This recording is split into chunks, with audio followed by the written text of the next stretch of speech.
Um, Now on to our main reason for being here tonight. Josh Woolley is our speaker. He's a psychiatrist, a psychiatry professor at the University of California, San Francisco. He conducts research on psychedelic drugs, psilocybin, ecstasy, and others. And he's going to tell us about these studies and presumably whether we can participate in any of them and whether it's going to do us any good. So, Josh, take it away. Well, thank you so much. I have to say, I've never seen that particular game played, and you write the other titles. It's clear you guys are writers. I mean, they were very convincing. I did not know which ones. I could not do it. It was very compelling. Okay, so I jump in here and talk to you about mostly other people's work in this space, but a little bit of our own work.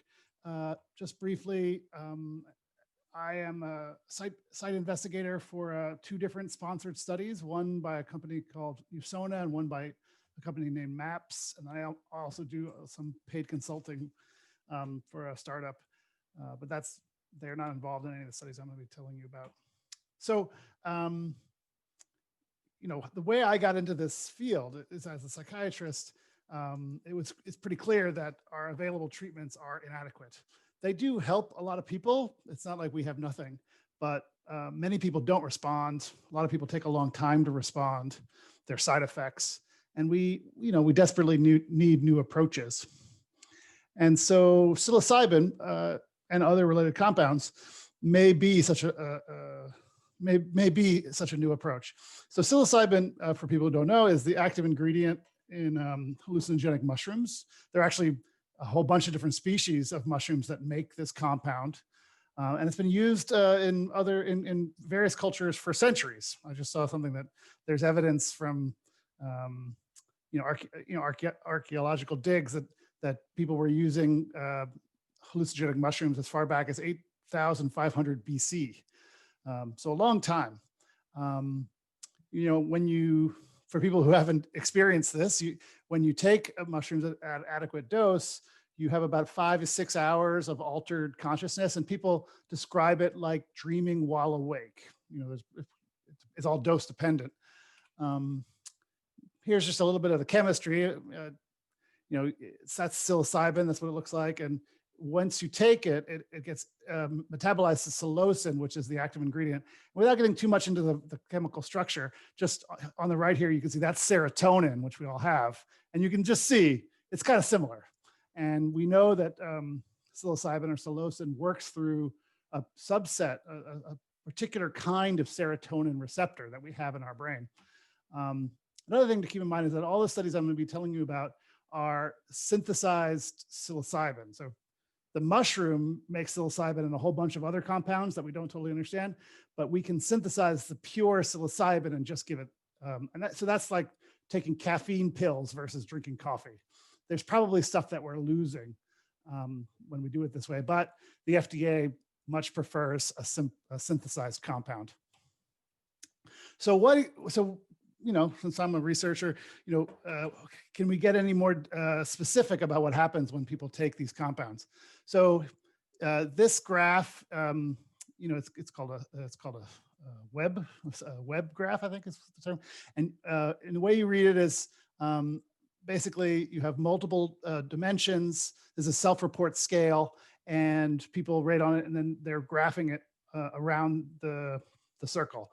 So you can see here for people who took the 41 people who took a high dose of psilocybin, they rated highly having vivid imagery, synesthesia, so that's the seeing sounds and hearing colors, visual alterations, also intense feelings of bliss and unity. And so, that would be, so these are the kind of things that people experience when they're on psilocybin. Ketamine, which I put in here because for psychiatrists, ketamine is kind of mainstream now as an antidepressant. And you can see it has some of the similar effects, but not the full experience. So that it has more disembodiment, some blissful state, but less, and less of the visual changes that you see with psilocybin. So I mentioned that psilocybin works on a particular kind of serotonin receptor. So it's actually called the 5-HT. 5-HT is the term we use for serotonin. So it's the 5-HT2A receptors. This is a specific kind of receptor. And we know that for a bunch of different reasons, but here's this one recent study that I thought was pretty cool, where they actually had what's called a PET ligand. So they have a molecule that binds to the 5-HT2A receptor and is radioactive, so we can actually tell how much is bound. So like you give the person this PET ligand, and then you give them the psilocybin, and you see what changes, because psilocybin is binding to the receptor. And that's how you can calculate the occupancy at this receptor. And they took 8 different healthy people and gave them different doses. So if you lived in Madison in 2018, you might have been able to be part of this study, but you could have gotten a very low dose or a very high dose. And what you can see here is that these are the individual people, and the higher the dose of the oral psilocybin, the more occupancy they achieved for the 5-HT2A receptor. What they also found was that the plasma psilocin concentration, remember that's the active ingredient, correlated with with time, but it also correlated with the subjective experience. So if your psilocin concentration was higher, you had more intense psychedelic experiences. Another thing that often comes up at these talks is, people are interested in studying these compounds, but what about abuse? Is this going to be like the opiate epidemic or the benzodiazepines? Like, we've done this a bunch of times where we have sexy new drugs and then people, get out of control and have a lot of problems. So here is a graph that is putting the 2 different dimensions of risk of drugs. On the x-axis, this is what people typically use as the active dose over the lethal dose. So if your active dose is very close to your lethal dose, that means that overdose is very easy. You just go up a little bit and you die. And you can see heroin is far on the right here. So alcohol also, it's legal, but super dangerous in that, when people use it, it's not that hard to get to a dose that can kill you.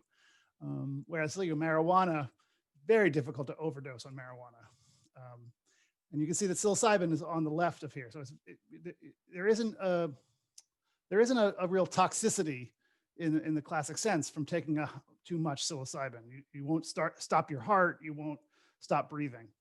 And then on the y-axis, we have dependence. And this is, how likely are people who use this to become dependent on it and sort of escalate their dose and become preoccupied with getting it. And you can see again that the LSD and psilocybin are very low. People don't typically become psilocybin addicts. Like, it's not like they're craving psilocybin. Like that doesn't happen. And so actually these drugs are not that risky. I mentioned ketamine because you can see it's over here. So it's actually much easier to overdose. And it's also, there are some people who abuse ketamine in that they use more and more of it. So, it's something to keep in mind. Okay. So, what are some of the studies why are people excited about this?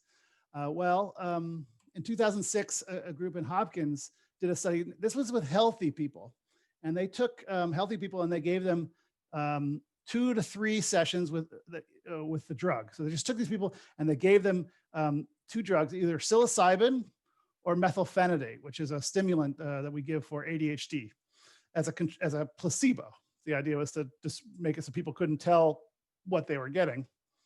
And they crossed over. So if you got psilocybin first, then 2 months later, you got methylphenidate, or vice versa. And it was blind, so no one knew which drug you were taking when. And then they followed them up 2 months after each session. So as I said, double blind and crossover. And they had 24 people. And they found a bunch of interesting things. This is just what the monitors, these are people who are sitting in the room with the participants. And they asked the monitors to write down everything they noticed. And a couple of things you see is that they were like, oh gosh, some of these people get a lot of joy and intense happiness and have peace and harmony. Turned out the people who had higher scores were in the psilocybin group compared to the methylphenidate group.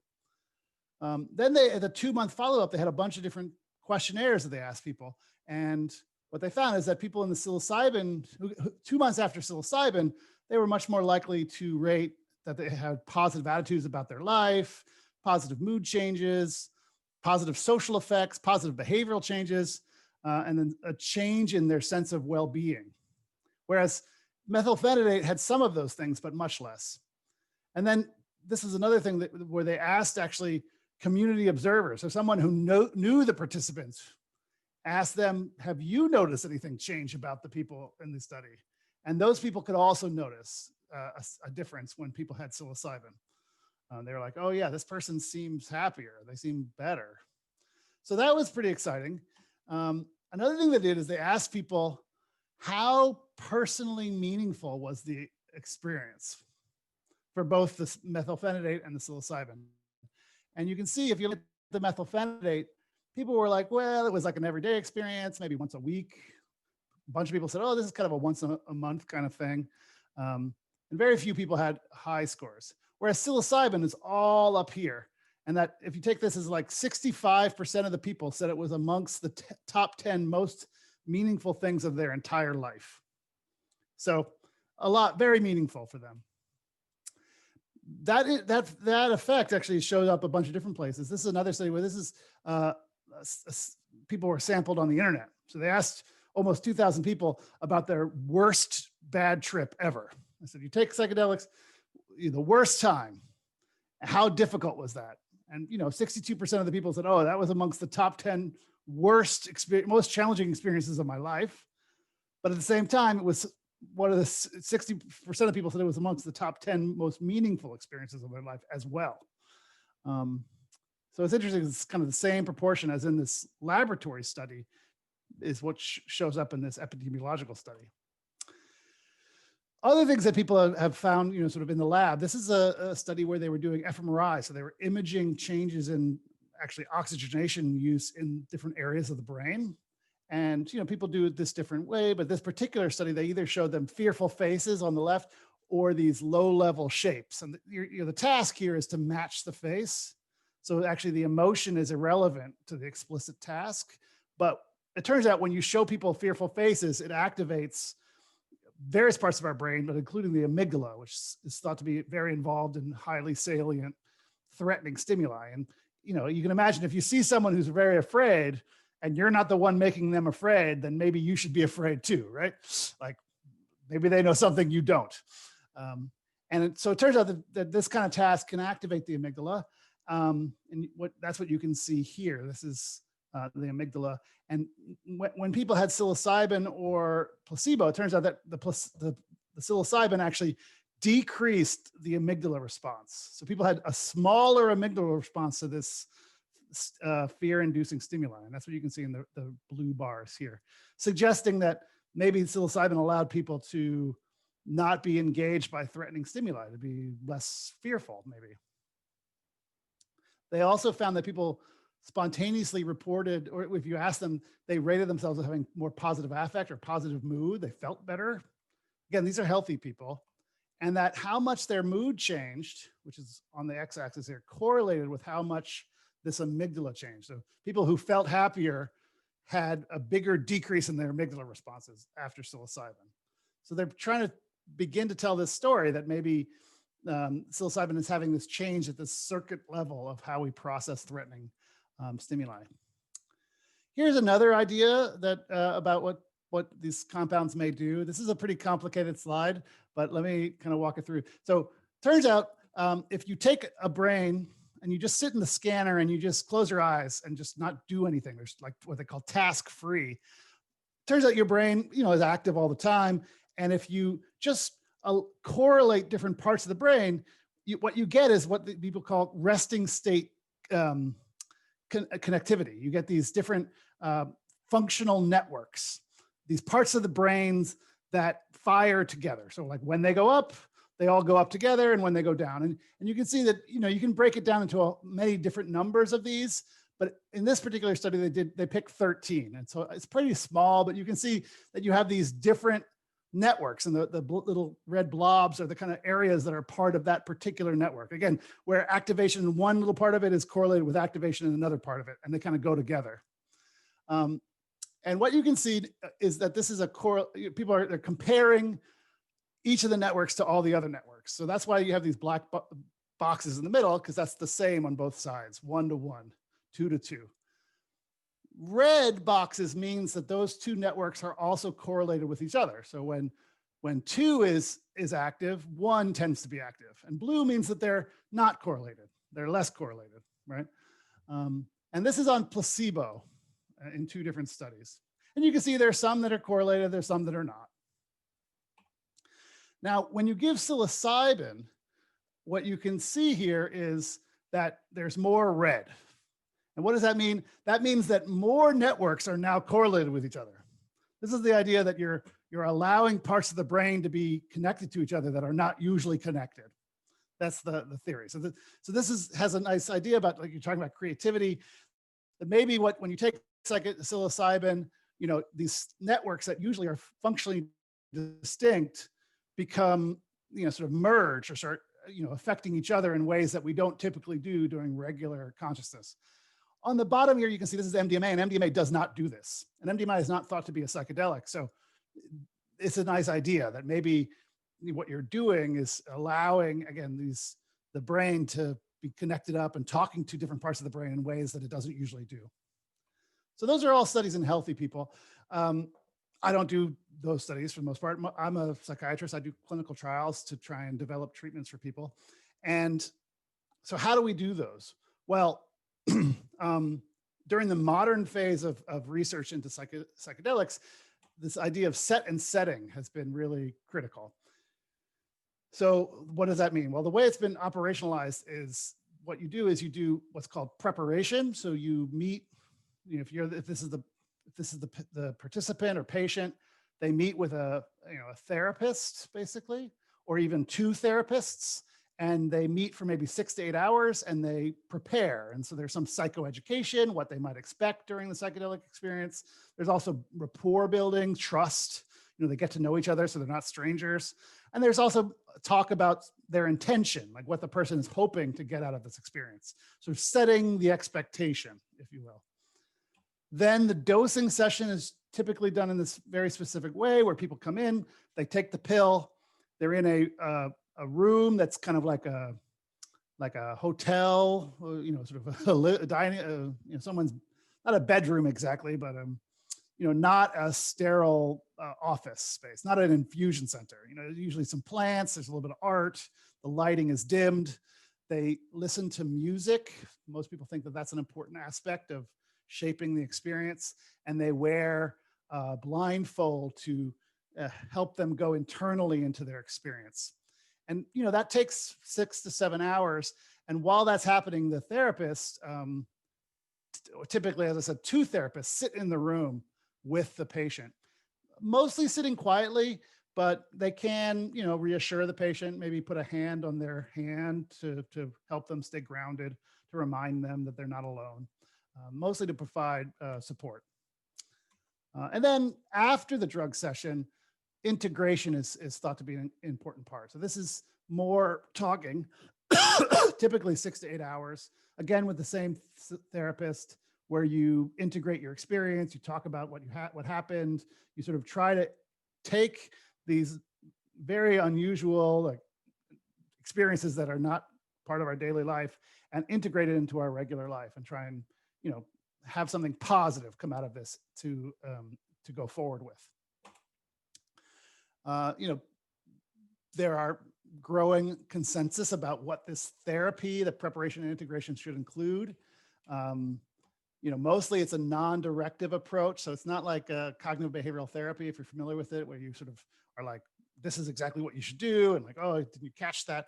It's much more non-directive, sort of go where the patient goes, and just trying to encourage trust and openness to the new experience. As I mentioned, music is thought to be an important part. And then the integration is also, that's what you do afterwards. It's not like, it's not like ketamine is typically administered, where you show up and they start the IV and you sit there for a bunch of hours and then they come take the IV out and they send you home. It's not like that. It's much more, integrated or holistic, perhaps. Okay, So let's see if this, oh wait, let me see if I can make this work. Share computer sound. Okay, so this is a video from a participant, a man who has prostate cancer. He was dying of prostate cancer, and he participated in a study at Hopkins in 2015. Let's see. It's going to work. Oops.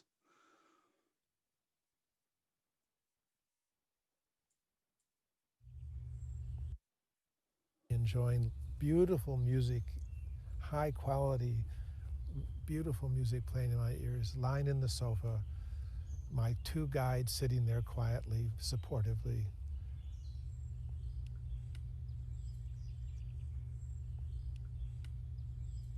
And what it led to was a reawakening what it felt like when my first daughter, Tanya, died. And the feelings just came flooding out. I was completely into the strongest sense of despair and loss that I had after she died. And I howled. And I felt comforted that my guides won't come and comfort me. They won't stop me. They'll let me go into it. And I did. And that's sort of almost 30 years of not denial, but putting it down, suppressing how that felt. And that was very liberating. After that, the experience with the drug, it became even more potent. Everything was animate. Like sitting here, all us around us, it's animate. Celebrating being part of this incredible living experience that we have. Humans are not separate from nature. And whatever happens to my bodily parts, they will go back into nature too. So just a couple of elements from that is, so Hopkins did this study that they published in 2016 that were of people who had life-threatening cancer. So they were at risk of dying. And for this man, he participated in the study because of that. But actually what came up during his psilocybin session was this loss that he had, as he said, 30 years before. And it was very intensive, cathartic experience. And then another thing that he mentioned that is another theme that comes up a lot is this feeling of being connected to everything. During the experience, many people describe this dissolution of the self-other boundary, feeling actually one with everything. Afterwards, that goes away. People return to their body and return to having an ego. But often there is some residual sense that they're connected to the universe. And this can be very reassuring to people.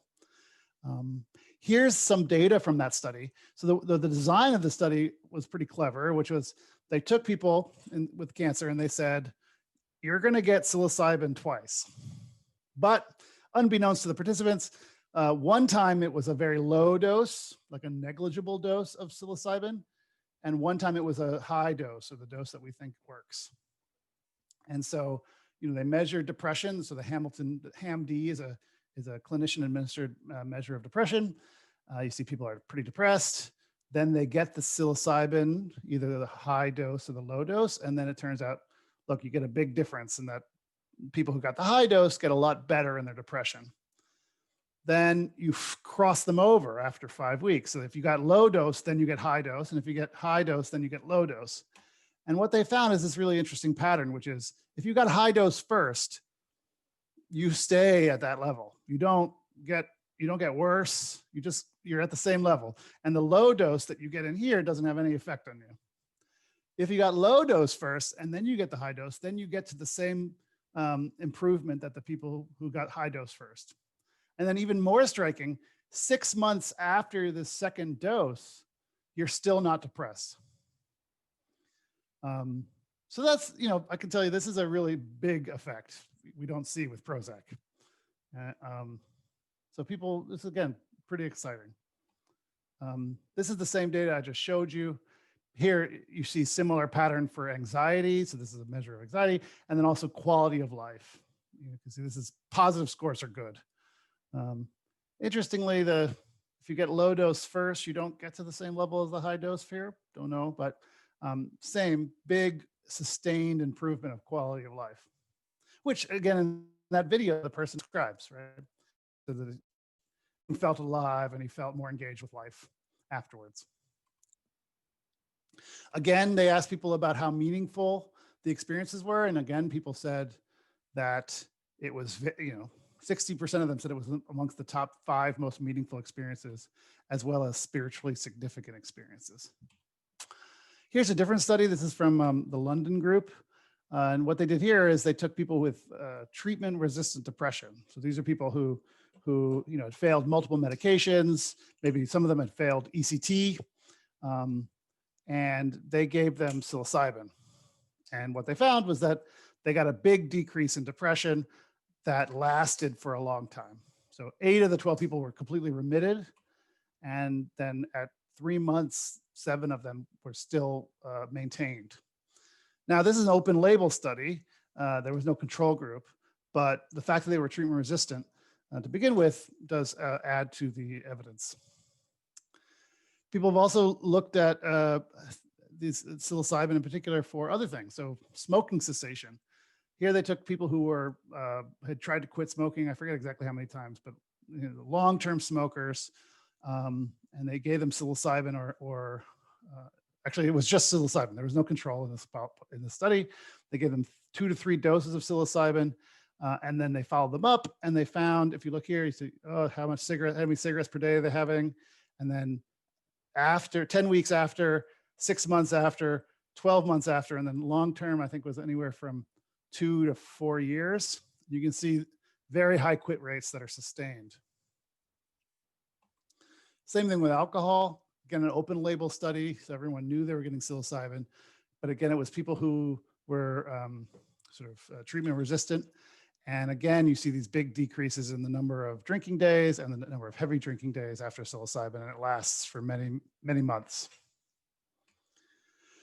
So that's other people's work. We did a study at UCSF led by Brian Anderson, he's a faculty member now at UCSF. He was a fellow with me at the time. And we wanted to focus on a particular, we wanted to do something different than what other people were doing. And so we decided to focus on demoralization in long-term AIDS survivors. So this photo here on the left, this is a photo of the San Francisco Gay Men's Chorus. And what you can see is the people in white are the people, the still living members of the original choir. All the people in black represent people who died during the epidemic due to AIDS. And so it just gives you a snapshot of the kind of desolation or sort of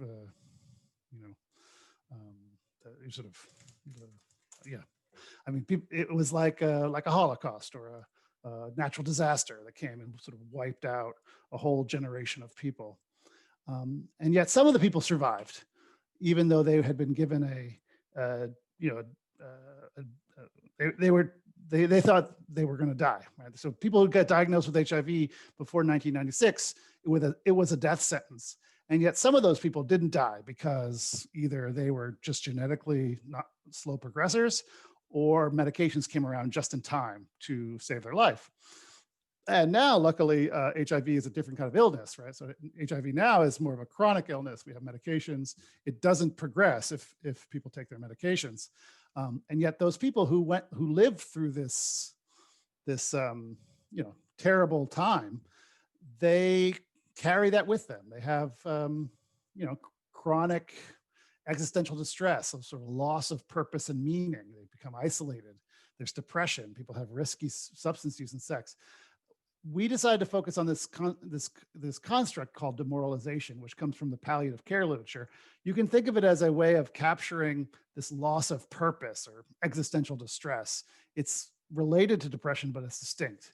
And it's what people in this population had described as what they experience.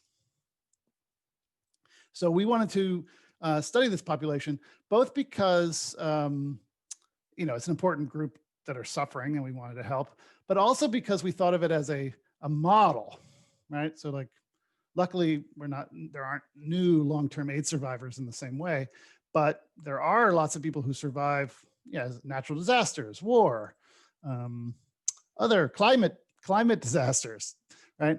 And the idea was to see if we could help people adjust to, help them recover from these horrible experiences.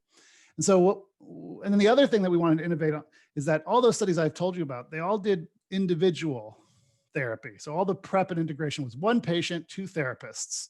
And that makes a lot of sense, but it's very costly. And traditionally, these compounds are used in group settings, ayahuasca churches, and similar things like that. So we thought, well, why not? If we think that these compounds allow people to feel reconnected to the world and other people, why make them go outside of the treatment?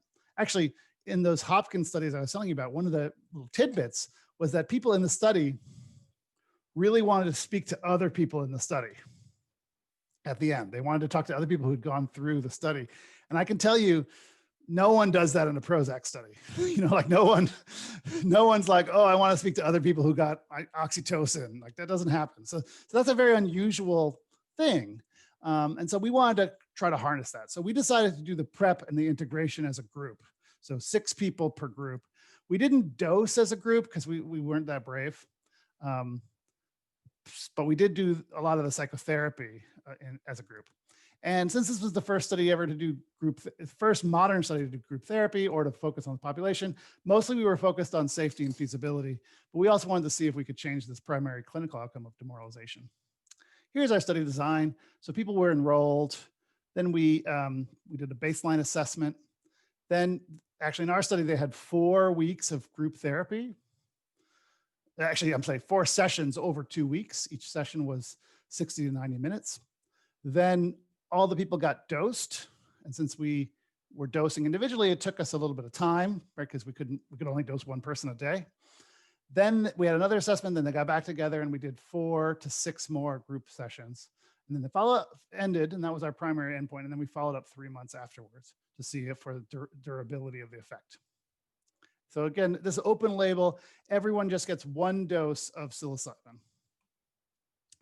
Just a little bit of our demographics. People were averaged about 60 years old, average diagnosis of 1988. Remember, 1996 is when the antiretrovirals became available. This is a measure of cognition, so people were intact cognitively. This was a question that we added: how many people that were close to you died from the epidemic? And you can see on average, it was almost 26 people, but the range was quite large. One person said 100 people.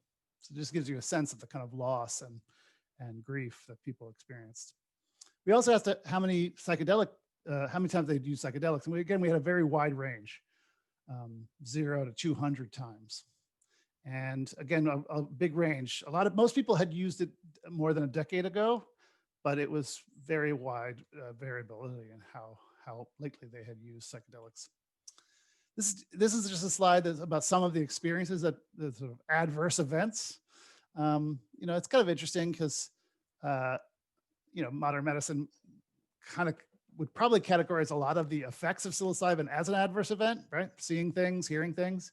But these are some of the experiences that we captured. So people, blood pressure goes up in almost everybody. That's been described. Some people got anxious. Some people got paranoid. We had one person who became kind of convinced that they were having diarrhea, even though they weren't. And then some medical things: nausea, restlessness, headache. These are all expected. Here's our primary outcome. You can see that people had high levels of demoralization. And then after the psilocybin, you have this big decrease that is sustained up to 3 months. It's a big effect size. Another thing we did is we asked people about how challenging the experience was, the psychedelic experience. I don't know if you can see this, but it's, this survey, the challenging experience questionnaire, it asks isolation, loneliness, heart, feeling my heart beating, something horrible would happen, grief, experience of fear that I might lose my mind or go insane. And what you can see here is that actually these are the different individuals in our study, and you can see that some of the people rated this as very high. They had a lot of challenging experiences. However, when we asked them at the end how beneficial or harmful it was, almost everyone said it was extremely beneficial. And almost no one said it was harmful in any way. There were a couple of people who said it was almost not at all, and everyone else said not at all completely. So even though it was challenging, I thought that it was very helpful. One other aspect of the study that I think we're just publishing now is we also measured attachment style. So this is, without getting too much into all the specifics of it, this is a construct or an idea about how we get set up and how we are in relationships early in life.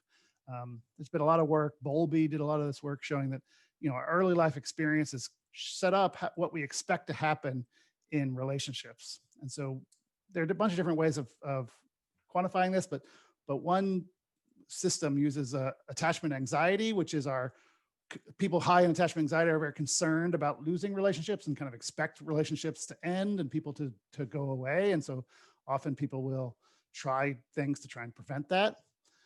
And then attachment avoidance is the experience that I don't need relationships, sort of, I'm an island, even though they do, and they sort of act as if they don't. And one interesting thing about this is that having high attachment anxiety and avoidance are risk factors for almost every mental illness, and yet they're very difficult to change in adulthood. And what we found is that 3 months after our intervention, people had significantly lower attachment anxiety. So they improved in attachment anxiety, even though the treatment wasn't designed to change attachment anxiety. So we take this as a positive sign that people can change aspects of their, the way they are in relationships, in this case, after this drug experience. So now we're doing 4 different trials. These are the people who I work with. Ellen Bradley in particular is a junior faculty member in my lab who's done a lot of this work with me. We're doing a study that's part of a USONA, sponsored by USONA. It's a 7-site study across the country for major depressive disorder. The FDA has given it a breakthrough status. So they're trying to get it rescheduled so it could be prescribed. And then we're doing 3 what are called investigator-initiated trials.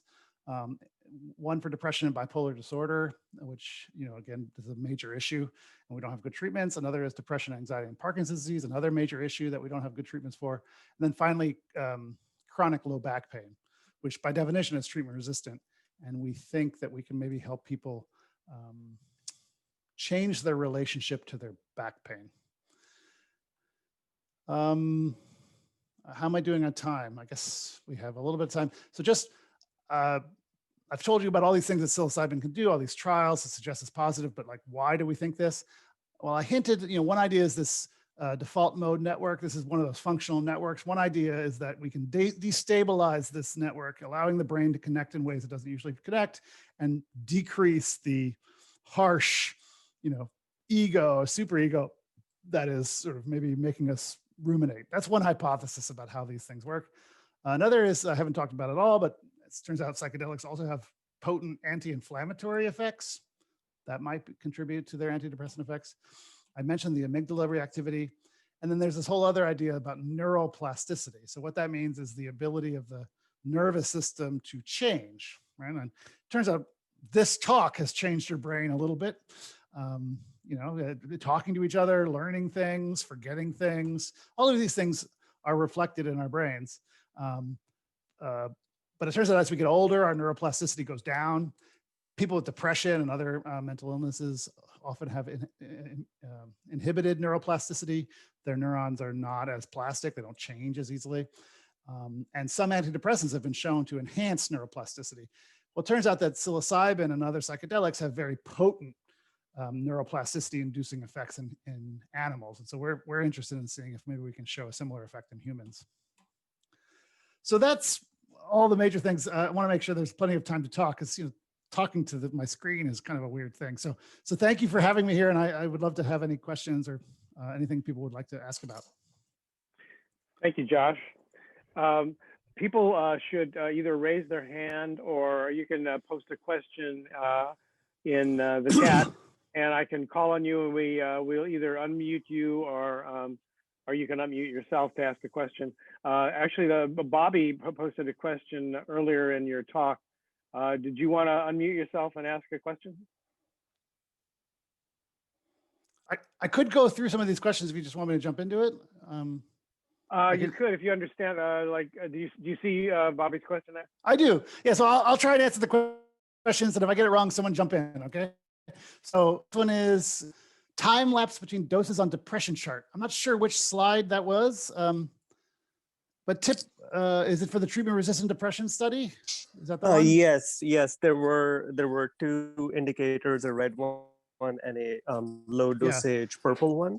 Yeah. And it was essentially showing what the difference was. I was just curious about what the time lapse between the different dosages. Yeah, so let me just, I'll share my screen to go back to that. Actually, it's an interesting question. So let's see.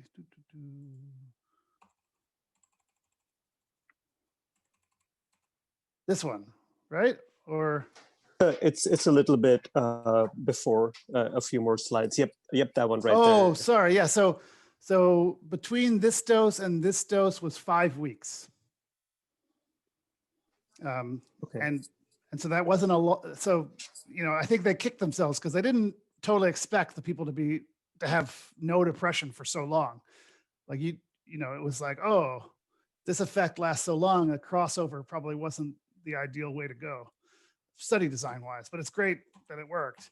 I thought you were talking about this study. I didn't mention it, but in this study, they actually gave a low dose that's not shown here, and then a high dose. And the low dose was not psychedelic dose. It was a dose you feel a little bit kind of off. And it seemed like a lot of the antidepressant effect happened with the low dose. So that's a big question. Do you really need this high dose with the full psychedelic experience with all this prep and integration? And what happens if you just give a lower dose? We don't really know at this point. Okay, that's one question. Oh, and there are a lot more questions. Okay. Wait, yeah, I actually have. If folks want to raise their hands as well, we can call on folks. Yeah, maybe we do that to ask questions in person. And the raise hand button, in case anyone's looking for it, it's in the participants window. There are a few options for feedback, and one of them is raise hand, and we'll be able to see your name pop up. Yeah, Dawn Levy had a question. Dawn, you want to unmute yourself? Sure. You had a really interesting chart that showed all the effects of taking psilocybin, and it looked like anxiety wasn't affected. And I wondered if that surprised you, given the chemical similarity to serotonin. Oh, sorry. So that table I showed was the things that people experienced during the drug session. And so some people experience anxiety when they take the psilocybin, but in the Hopkins studies and in our own study, anxiety levels do go down in the days to weeks after the psilocybin experience. So you take the psilocybin, you might feel anxious in the moment, but then when it goes away, their anxiety goes down. So it does treat anxiety, we think. Okay. Depression and anxiety together. We don't understand exactly how or why, but it is exciting. Should I just call on people, Nick? Rob Arian had a question. Maybe he can unmute.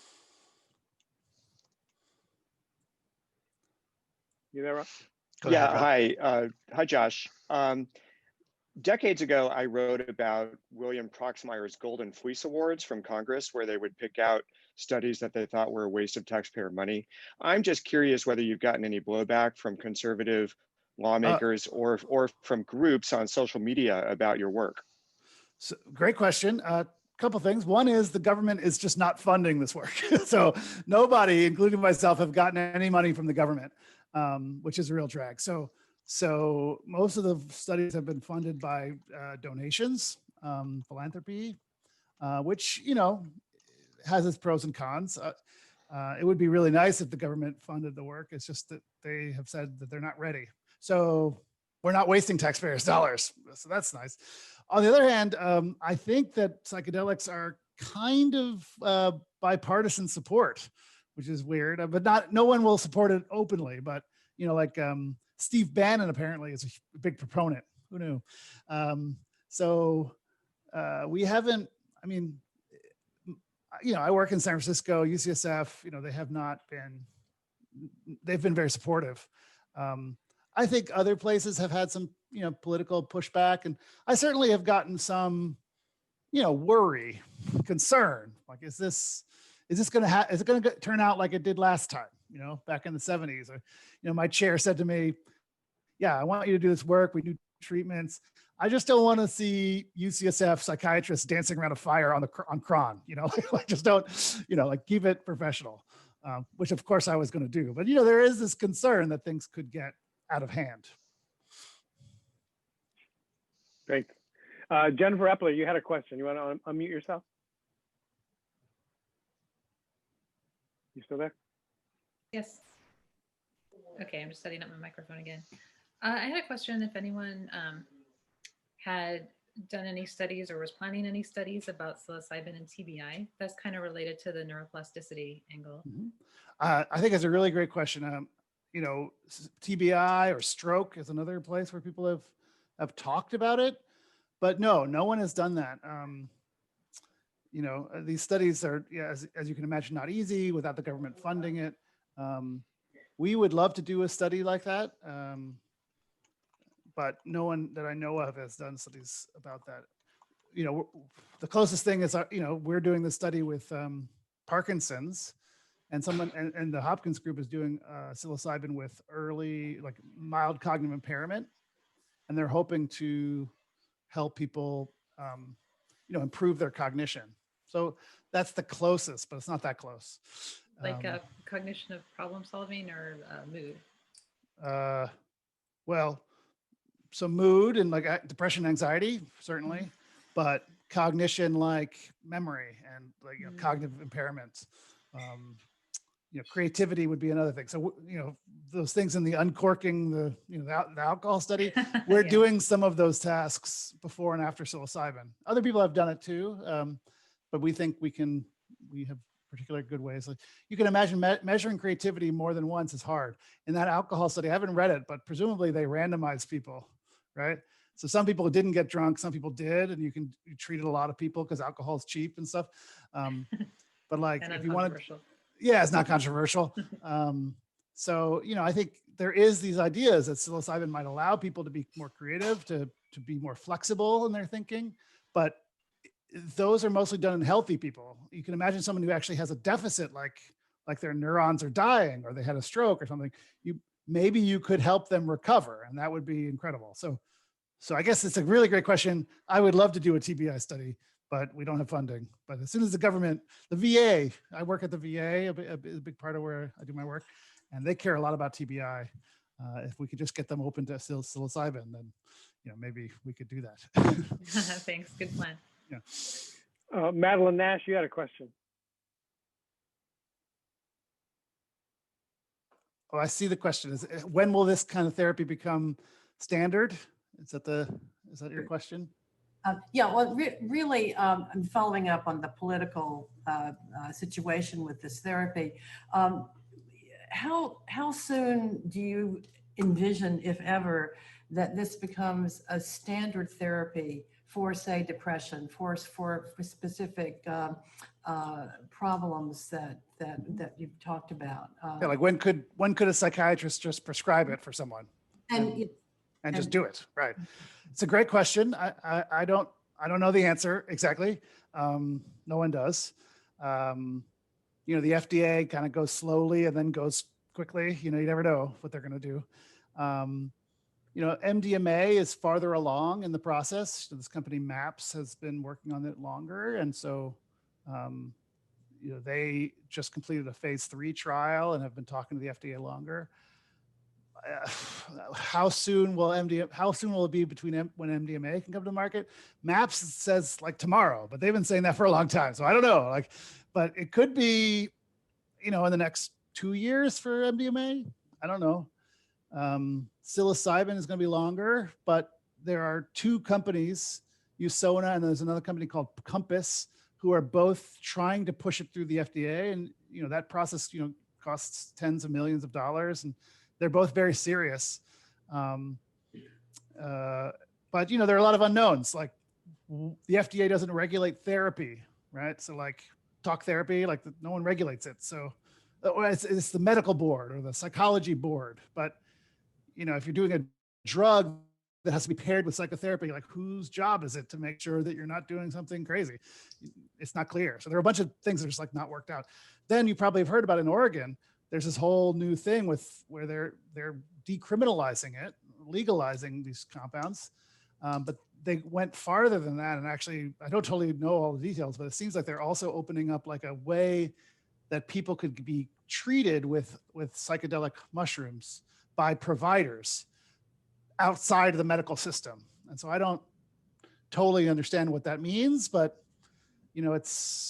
Oregon will be a test case and we'll see. So it's possible that it could go that way. And then all this research I'm doing, people will be like, well, that's nice, but we're doing like it could be like cannabis, So I don't really know. But that's my best guess. We've got a couple of questions of people asking about whether there's a consideration of treating PTSD, and also what is the status of bipolar 2 depression studies. Okay, great question. So yes, I mean, in our study, I didn't show it, but a bunch of the people in our study had PTSD and they got better. Because of the MDMA work, which is all about PTSD, there hasn't been much interest in doing psilocybin studies of PTSD, even though I think it would work. We would love to do a study like that. There hasn't been funding for it. But another thing in our study, all the people in our study were traumatized, right? They'd all been through, by definition, been through this trauma. Many of them also had horrible, early life experiences and other kinds of trauma, as you can imagine, sort of gay men moving to San Francisco in the 70s and 80s. And everybody has trauma, right? But for these people, it was a very traumatized population. And 3 of the people in their study actually met criteria for borderline personality disorder, which is often happens when people are traumatized early in life. Another term people use of complex trauma. And they got better too in our study. And they're probably a big part of the reason the attachment changed, because attachment style is it's very related to trauma. If you traumatize an early child, their attachment style is changed. So I guess all of that to put together is that I do think it would work for PTSD and related disorders. We would love to do that work, but we don't have the funding to do that yet. But I'm sure someone will do that work as soon as it opens up. Carolyn Rupp, you had a question about anti-inflammatory issues. You want to unmute yourself? Oh.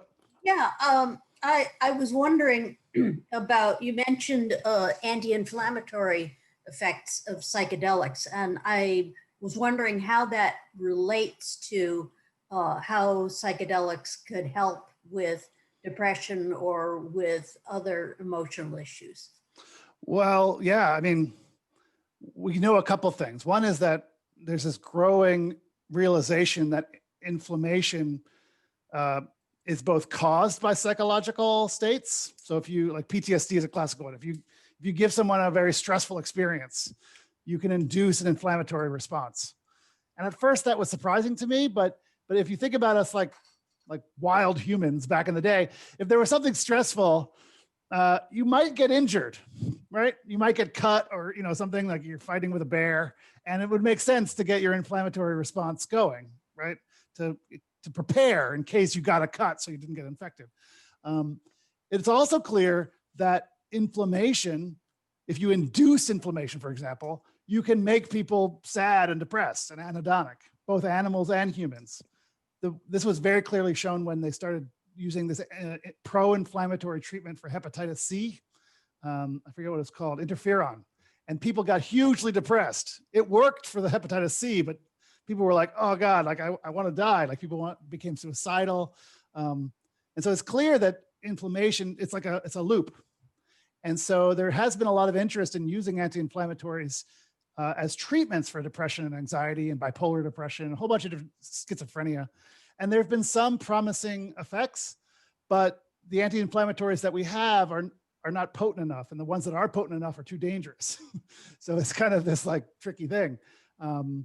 So what we know about psychedelics is that they are potently anti-inflammatory in a different way than other anti-inflammatory drugs. They don't work like aspirin, or they don't work like steroids. You know, they have their own mechanism. And we know that people with depression have high inflammation.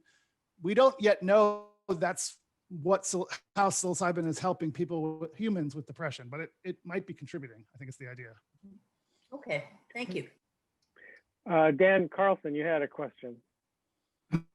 A couple questions. So the more serious one was, you had on your slide about studies, one on bipolar 2 depression. So is that sorry, an I active skipped study? that. Yeah, sorry, I skipped that question from before. Yes, it's very active. So we are doing a couple different things. So one thing is all the studies I've told you about, healthy people studies, patients with depression. If you have bipolar, or even most of the studies, if you have a family member, like a cousin with bipolar, you're excluded. And you say, well, why is that? Well, there's this lore, this anecdotal reports that people who have bipolar might be increased risk for becoming manic or having chronic problems with the psychedelic. And it makes sense theoretically in that we know a lot of serotonergic agents like SSRIs can make people with bipolar worse. They can increase the cycling. On the other hand, people with bipolar 2 are often treated with SSRIs because they're depressed most of the time. And their mania, they don't have mania, they have hypomania. So it's like less mania, but they're still, and people with bipolar 1 or 2 spend most of their time depressed. So, and we don't have good treatments for the depression.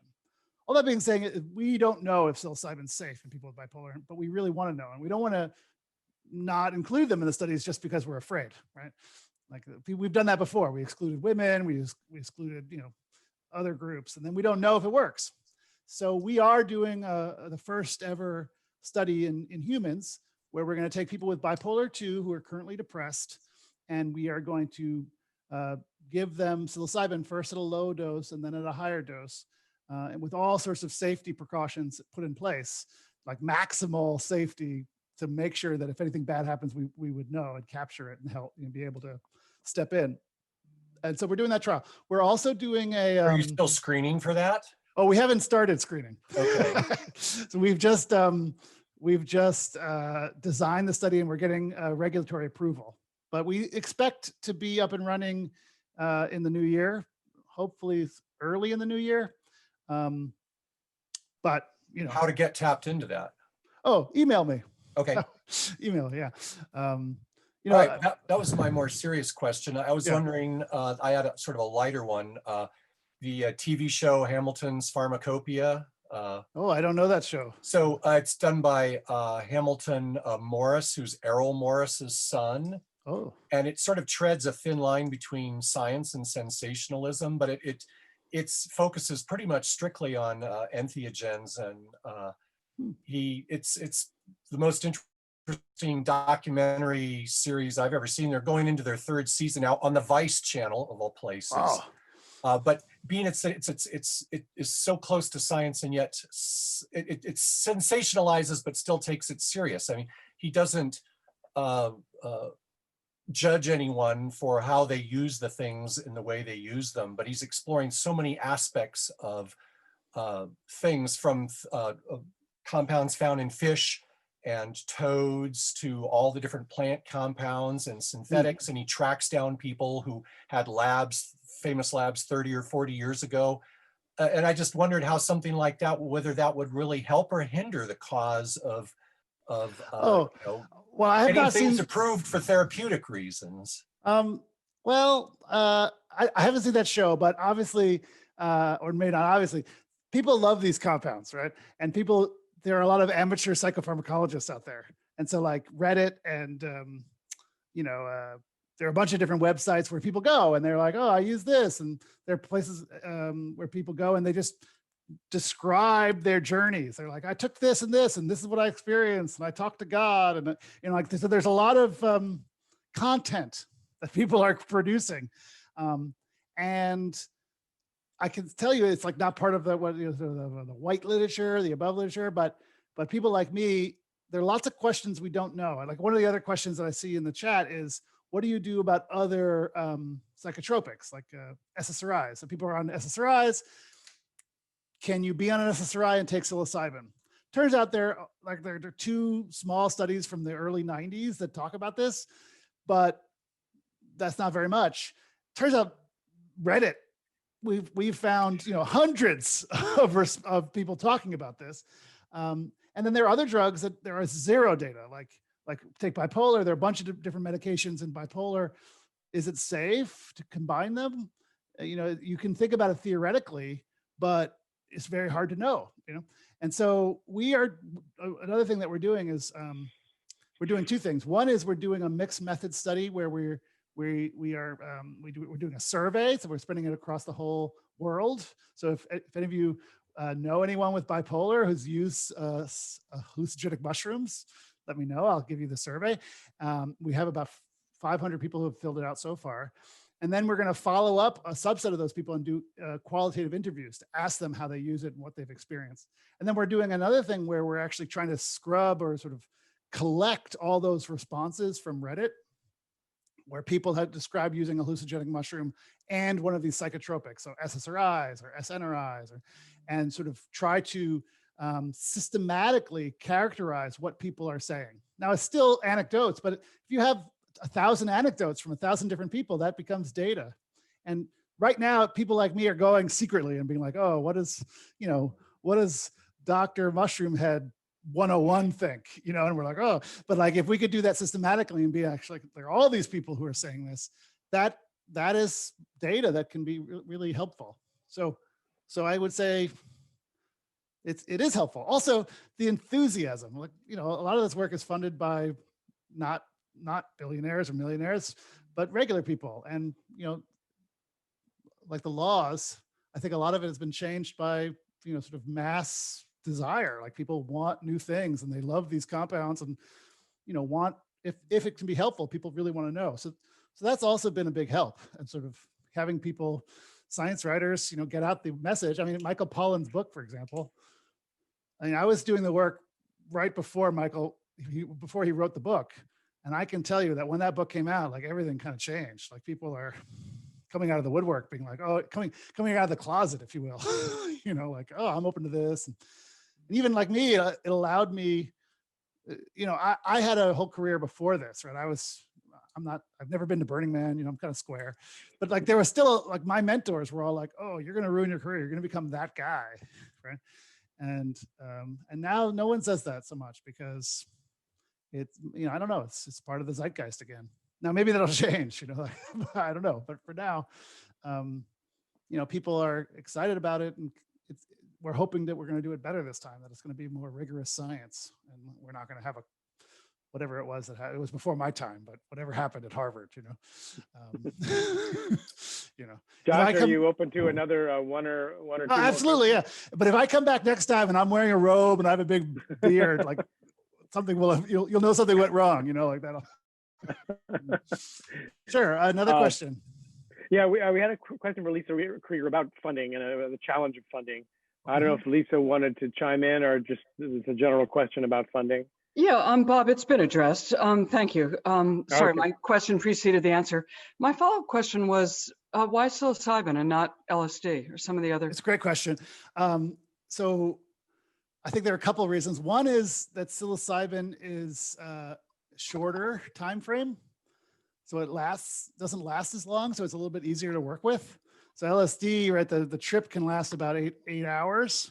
So if you put the time to coming up on your trip and the time afterwards, like that's a long day. You could have like people there for 10 or 12 hours, and that's kind of hard to do without making them stay overnight. Psilocybin kind of fits within a workday. This was all done before I got to the table. I think another thing was talking to people who actually, like the Hopkins group, for example, who really sort of got this going in the modern era. People didn't know what it was. Everyone knows LSD, but psilocybin, there's like that, they weren't sure what that was, and yet it didn't sound too foreign. Like ayahuasca, that sounds foreign. I've heard them say stuff like that. So I think it was political as well, but it does have a very nice, benign profile. It's not hard to make, and it's been used for thousands of years. I think that's also a positive. Whereas LSD, is synthetic. Yeah, so those are the reasons. There is also interest in using LSD, as well as other psychedelic compounds, ibogaine, ayahuasca. No one's really talking about mescaline, but people are also talking about psychedelic, DMEO, which is the compound in toad. Certain toads have, and like I don't think that any one of them will be any more or less effective than the others. We don't have any evidence to support that, but they have different flavors to them. Like ayahuasca has this purging experience. Ibogaine, people describe as soul stripping, which doesn't sound good, but some people say it helps them. I would say mostly it's just a historical thing. Like psilocybin is the one that people have kind of coalesced around because they thought it was the easiest one to get through. I have a related question, or sort of ancillary question for people who aren't depressed. Like, what about just healthy normals? How does it change mental health? It's a great question. I mean, I mean, let's see, how do I put this? We're all patients sometimes, right? So like, right, so healthy normals is kind of, I mean, I talk about that, but like, it's just people who you aren't selecting for a particular disorder. I mean, we all have suffering, right? Like, you can't have love without loss. And yet, psychiatry, we try to quantify these things so that they're comparable, but we're trying to quantify these things that are not easily quantifiable, like depression, like sadness, right? And so I would say many people say that psychedelics have helped them feel better. They've helped them increased well-being. I mean, that study I showed from Hopkins, those were healthy people, and they said, "Oh, my well-being has improved. I feel happier. I feel more fulfilled." So there is evidence that it can help with those sort of things. I think it could be something that people use. The FDA, like I don't, there are people who study how to increase happiness and well-being, but the NIH, for example, well, I don't know. It's a pretty big intervention. So I guess what I'm saying is I study people who have clear problems, and I'm trying to get people with like clear pathological problems to get to be having like regular problems. Like, that's the goal that I focus on. It might also be sort of helping all of us have more fulfilling lives, but it's kind of like, I don't know how to study that. I don't know how to, and also you kind of get into this philosophical thing, which is,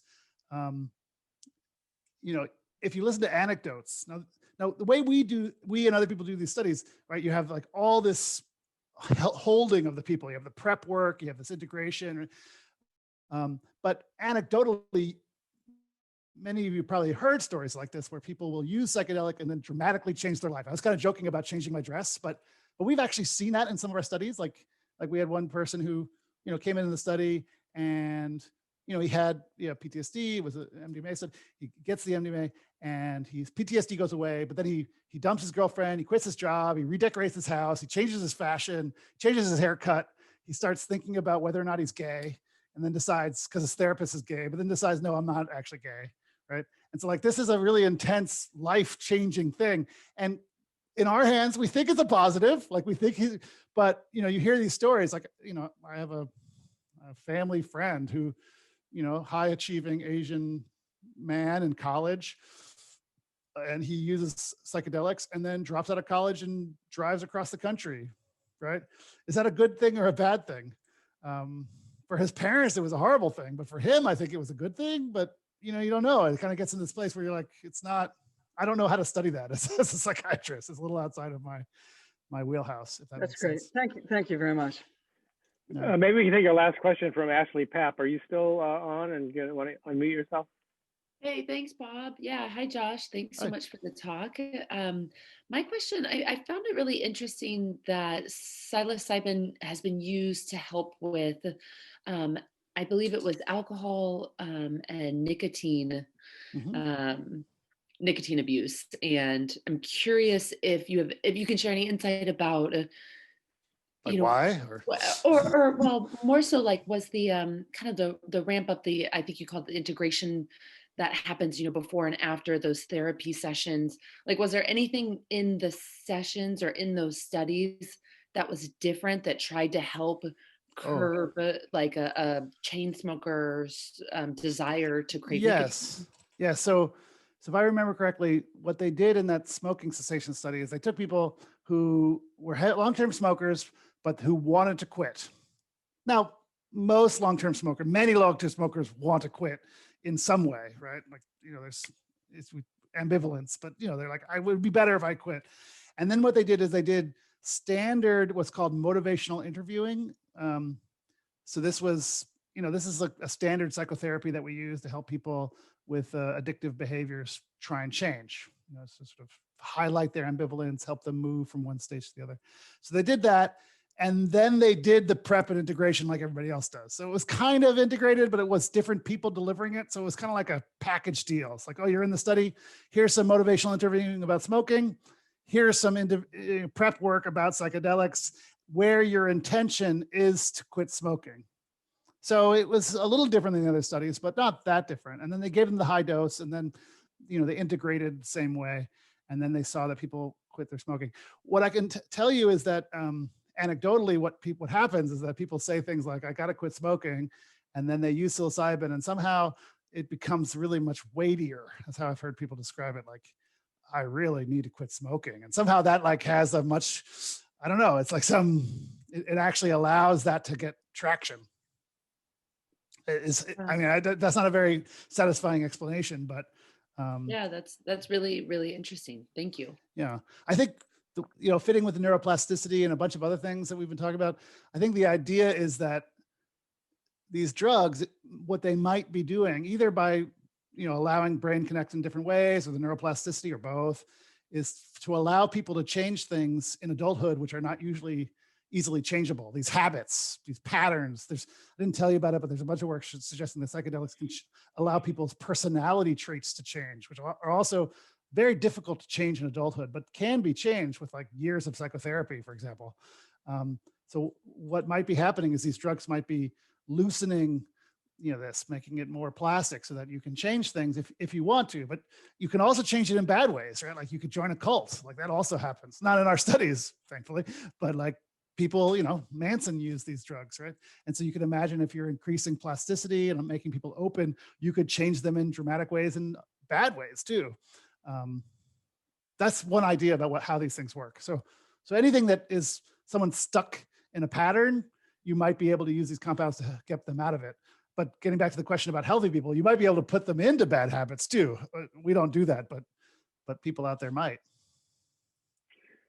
Josh, one question. Someone asked about affordability here. Is this really like a boutique treatment, or is this something that could be actually affordable for a large number of people?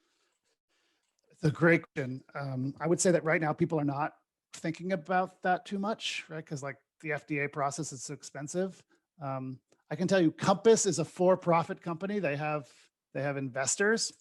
USONA is a non-profit company. They have donors. USONA, I work with USONA. I think they've been pretty benevolent, and they're not trying to make a lot of money, but you never know if they actually get the chance. Would they try and make a lot of money? I don't know.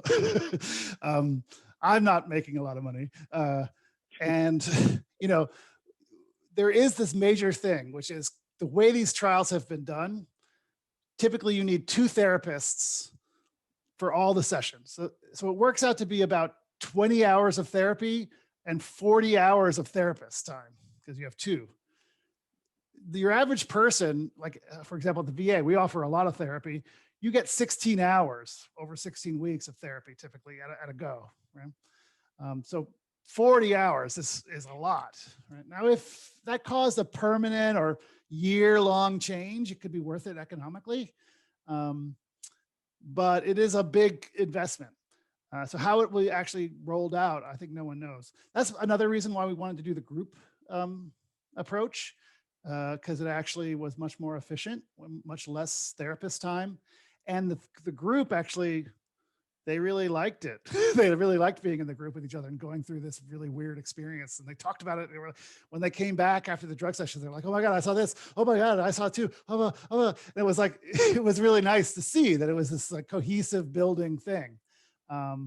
So I think that probably eventually this group delivery, maybe not of the drug, but of the other parts, will be something that, will be done to increase cost.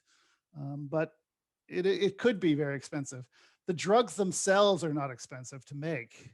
I mean, mushrooms you grow all over North America, for example, but the synthetic ones, it's not like a really complicated thing.